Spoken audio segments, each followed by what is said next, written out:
മകരവിളക്ക് തൊഴുത് സായുജ്യമടയാൻ ഇനി മണിക്കൂറുകൾ മാത്രം. ശബരിമലയും പരിസരവും ഭക്തിസാന്ദ്രമാണ്.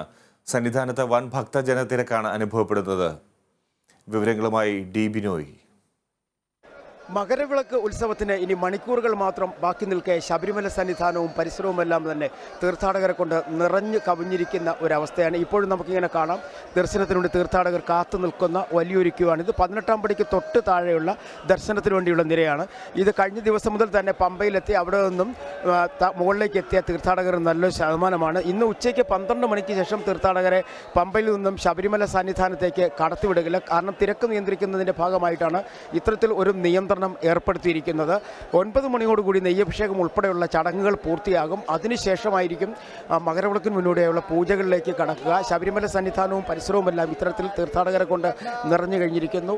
കഴിഞ്ഞ ദിവസം പന്തളം വലിയ കോയിക്കൽ ക്ഷേത്രത്തിൽ നിന്നും പുറപ്പെട്ട തിരുവാഭരണ ഘോഷയാത്ര ഇന്ന് വൈകുന്നേരത്തോടുകൂടി ശരംകുത്തിയിൽ എത്തിച്ചേരും. ശരംകുത്തിയിൽ വെച്ചാണ് ആചാരപരമായ വരവേൽപ്പ് നൽകുന്നത്. അതിനുശേഷം 6:30 തിരുവാഭരണങ്ങൾ ചാർത്തിയുള്ള ദീപാരാധനയ്ക്കൊടുവിൽ പൊന്നമ്പലമേട്ടിൽ മകരവിളക്ക് തെളിയുകയും ചെയ്യും. ഇത്തവണ ഒരു പ്രത്യേകതയുള്ളത്, മകരവിളക്ക് കഴിഞ്ഞ് 8:30-നും 9 മണിക്കും ഇടയ്ക്കാണ് മകരസംക്രമ പൂജയും സംക്രമാഭിഷേകവും നടക്കുക.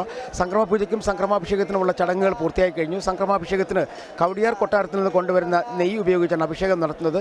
ഇത്തരത്തിൽ ആ പ്രത്യേക ദൂതനും സംഘവും എല്ലാം തന്നെ ശബരിമല സന്നിധാനത്ത് എത്തിച്ചേർന്നിട്ടുണ്ട്.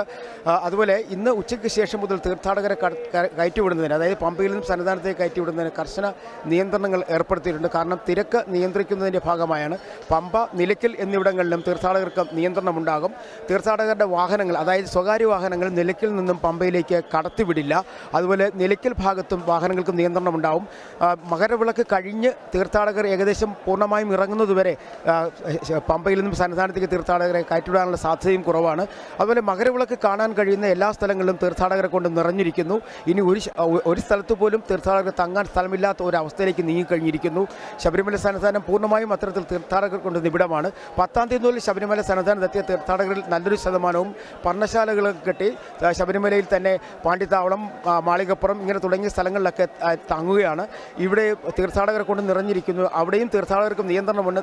തങ്ങാൻ കഴിയുന്ന അത്രയും തീർത്ഥാടകരെ മാത്രമേ ഇപ്പോൾ ശബരിമലയിൽ അനുവദിക്കുന്നുള്ളൂ. ഈ തീർത്ഥാടകർ ഇനി താഴേക്ക് പോയി കഴിഞ്ഞാൽ മാത്രമേ കൂടുതൽ തീർത്ഥാടകരെ കയറ്റിവിടുകളെന്ന് പോലീസും അറിയിക്കുന്നുണ്ട്. അതുപോലെ കൂടുതൽ എസ് പിമാർക്ക് ചുമതല നൽകിക്കൊണ്ടാണ് ശബരിമല സന്നിധാനത്ത് ഇപ്പോൾ തിരക്ക് നിയന്ത്രിച്ച് മുന്നോട്ട് കൊണ്ടുപോയിക്കൊണ്ടിരിക്കുന്നത്. അതുപോലെ നിലയ്ക്കൽ ഭാഗത്തും നിന്നും പമ്പയിലേക്ക് വരുന്ന സ്വകാര്യ വാഹനങ്ങൾക്കും നിയന്ത്രണമുണ്ട്. നിലവിൽ പമ്പ മുതൽ പത്തനംതിട്ട വരെയും പമ്പ മുതൽ എരുമേലി വരെയും വാഹനങ്ങൾ കൃത്യമായി പോകുന്നുണ്ട്.